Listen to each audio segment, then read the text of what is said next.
Diana, thank you. Welcome everybody to City Hall. You've slipped in just before the security architecture comes in over the weekend, before the small sporting event we have starting in 7 days' time. But thank you very much for coming. I'm starting to feel at these events a bit like Tom Cruise, a leading member of a growing cult. We're not quite as secretive as the Scientologists, but we hydrogen believers seem to be growing in number, and so it's great to see you all here today. The Mayor wants a low-carbon London. He set some very challenging targets about that, not least for the taxi trade, but also generally across the city. But we face a couple of problems in achieving that.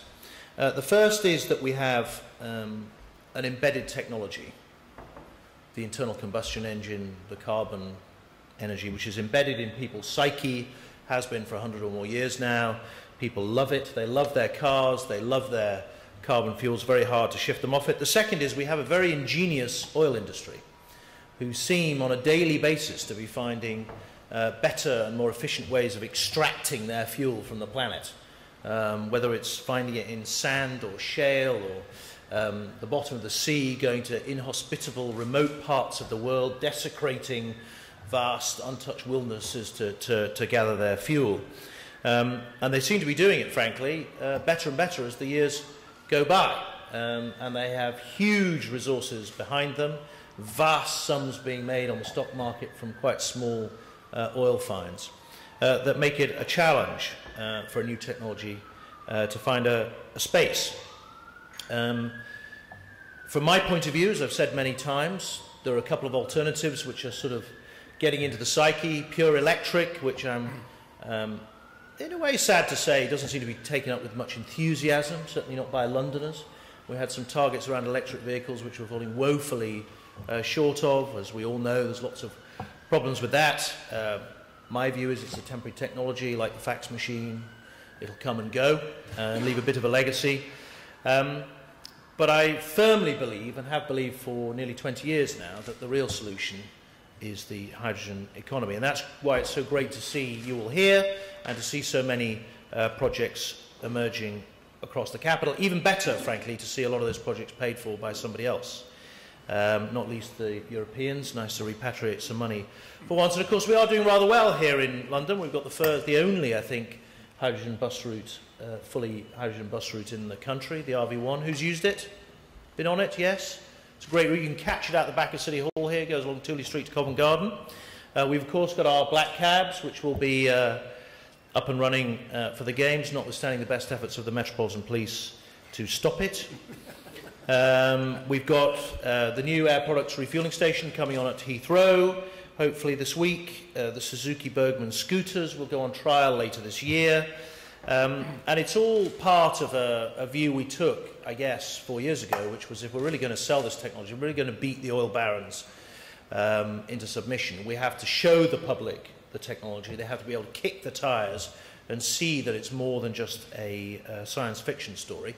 And that it actually does work, and that it will be similar to technology that they are used to. And that's why the HyTEC project for me is so important, because it is about putting those real things on the street, ironing out the kinks, making sure that it all works, and building towards a kind of viable hydrogen future for London. Our partners in Copenhagen, we're very pleased to work with them on this. They seem, I have to say, to be a little more ambitious than us in terms of their refuelling network. They're part of a national network which is heading for this critical date, which has become, like Scientologists, the day of the second coming, 2015.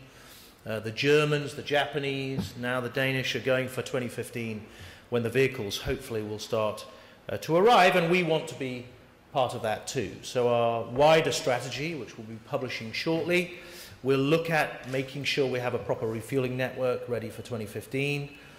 I would like to see 6+ stations across London. We're looking for one in central London at the moment. Particularly, I have to say, for the taxi trade, there's a lot of I was talking to a taxi driver just the other day. There's a lot of doubt in taxi drivers' minds about electric vehicles too. They're all a bit nervous about it. And of course the electric vehicles which are being developed are sort of electric-ish. They have a bit of a range on electric power, and then the rest of it's all petrol anyway. We can do better than that, we know. But critical to that is having a refuelling network which gives them the confidence that they can get the fuel in central London and out in Essex, where they all live. We want to look very much at green production and storage. We don't currently make any hydrogen in the UK, I don't think, at the moment, do we? Anybody making it? No? It's all imported from overseas. It would be nice to do it here and do it in a green way. Stationary, obviously critical from our point of view. That will form a big part of the strategy. There's some growing acceptance among property developers now that they need to make space for fuel cells in their buildings. Obviously the demonstration one at Palestra is impressing a lot of people, but there are kinks in that technology too, which is putting a lot of people off, and we need to work hard to try and iron those out, and all the time putting huge amounts of effort into educating the public that hydrogen is coming and that they need to think about it. And I knew we'd made a breakthrough when Jeremy Clarkson, did any of you see this on Top Gear? Jeremy Clarkson accepted that hydrogen was really the only way forward. He not that keen on electric vehicles. You would think a petrol head like him would be investing all his money in oil exploration, but actually he believes that hydrogen is the future. And if we can get people like him on board, then we can get the rest of London and indeed the country on board.